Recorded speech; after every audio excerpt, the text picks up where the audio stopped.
Bonjour les gens, j'espère que vous allez bien. Bienvenue au bon sens de la terre. Et oui, là je me tiens mieux, j'ai trouvé où me placer. J'espère que l'éclairage est bon. J'ai trouvé un petit sujet assez rapide dont vous parler, avec un petit peu d'humour. Vous savez, dans le temps, quand on avait des soucis, des chocs traumatiques, nos arrière-grands-parents, nos grands-parents, eux, ils picolaient. Ça picolait grave, c'était dans les mœurs. Hommes, femmes, le petit coup, l'apéro, le digestif, la gnôle à 5 heures du matin, un petit peu de gnôle dans le café, par-ci, par-là, et vas-y. On enfouissait ainsi tous les traumatismes graves. Et puis la gnôle, ça pouvait commencer de bonne heure. En Bourgogne, je peux vous dire que c'était plutôt au biberon, quoi. Donc, il y avait déjà les moqueries, comme vous voyez dans la guerre des boutons. Le harcèlement, les moqueries, le côté sarcastique était déjà là. Et évidemment, dès que vous étiez un petit peu différent, ça laissait des traumatismes qui étaient cachés souvent par l'alcool. Et puis après, on a eu les tests anti-alcooliques avec le modernisme, les voitures, le harcèlement, lui, n'a pas changé. Les traumatismes liés à la place dans la société, style, bon, on disait pas qu'on était violé par notre mari, on disait passer à la casserole.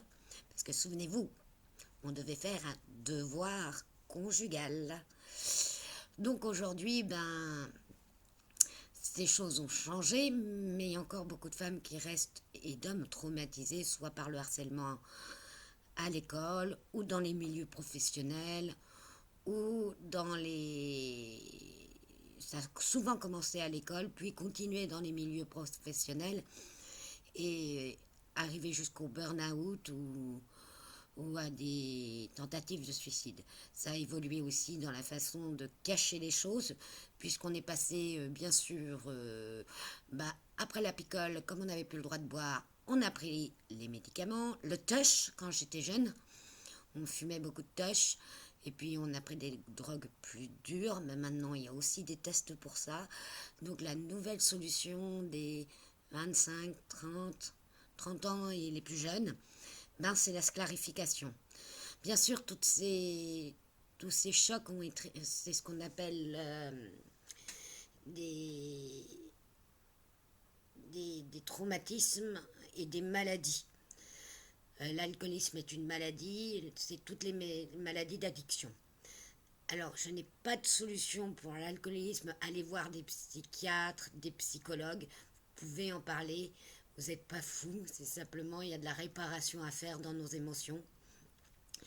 Mais en ce qui concerne les clarifications, dans le cas de ma famille, j'ai une de mes filles qui a été harcelée et qui est venue à se clarifier, et puis ça a été beaucoup plus loin. Et pour la sclarification, j'ai trouvé l'astuce de mettre des gants la nuit quand elle dort, pour pas qu'elle s'arrache les gants, et on les scotche, parce que c'est difficile de prendre des gants. Je lui ai dit, si tu veux pas de ces gants-là qui sont un peu grands, tu peux pas prendre les ciseaux, tu peux pas prendre les couteaux, sinon je te mets tes moufles de boxe. Défoule-toi sur la boxe, ou sinon tu dors avec tes moufles de boxe pour être scotché, pour pas te prendre d'outils pour te sclarifier.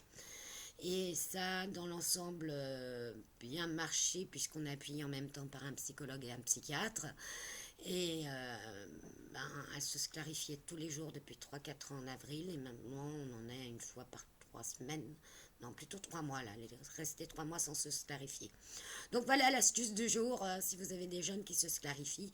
Évidemment, on sait qu'il y en a beaucoup, parce que bien sûr, l'astuce pour cacher les sclarifications et les cicatrices de la vie, c'est les tatouages. Bon, sur cette bonne nouvelle, au moins les tatoueurs vont faire des beaux dessins et ça développe l'art. Excellente journée, amusez-vous bien.